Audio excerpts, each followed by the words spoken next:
Here with the defending Pirtek Enduro Cup champions, Warren Luff and Garth Tander. And Garth, the trophy's behind you, and quite clearly that's the goal over the next three races.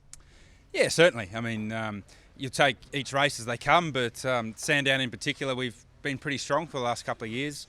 So we want to try and win that one. I haven't got the Sandown 500 on my CV, and I'm sure Woz would love it as well. And then Bathurst is fantastic.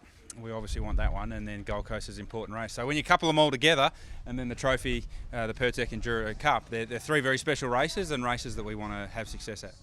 When you look at this, Warren, the trophy is set up as a two-driver, but it's a big trophy for co-drivers, and you've won it twice. Nobody's won it more than you.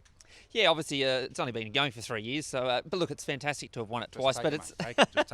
But look, it's a great thing for obviously the co-drivers and also the teams. It sort of adds another spice to the whole championship. And as we know, over these three races, there's so many points up for grabs for these guys in their main championship as well. So it's nice to sort of be a part of that and to have something you can sort of hang your hat on. These are long races and important races. Garth, what's the key to being successful in these races? I really enjoy these races because the full team element becomes part of the race. Obviously sharing the car with a co-driver, Woz has his role to play in the whole weekend. Obviously pit stop, strategy, Sandown this weekend is going to be all about managing the weather.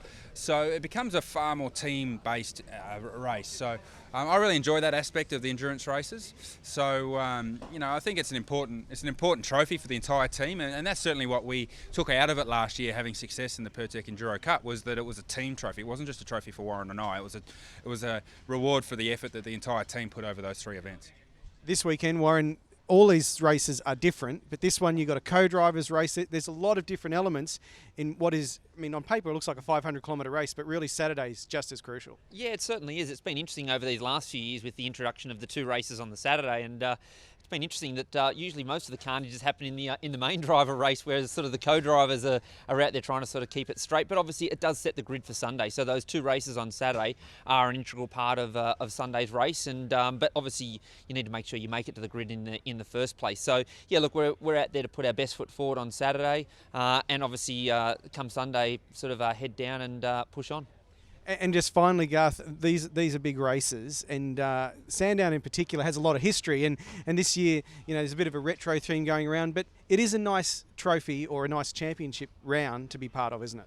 Yeah, it certainly is. I mean, Sandown has a huge amount of heritage attached to it. The Sandown 500, the race itself, has a lot of history, and it's written its own story over the journey, and it's always been seen as the traditional curtain raiser for Bathurst. But I think it stands on its own 2 feet as a very important race in its own right. So, I've been on the podium plenty of times. Woz and I have been on the podium together here, but I've never been on the top step in the 500 here at Sandown. So it's certainly one I want on my CV.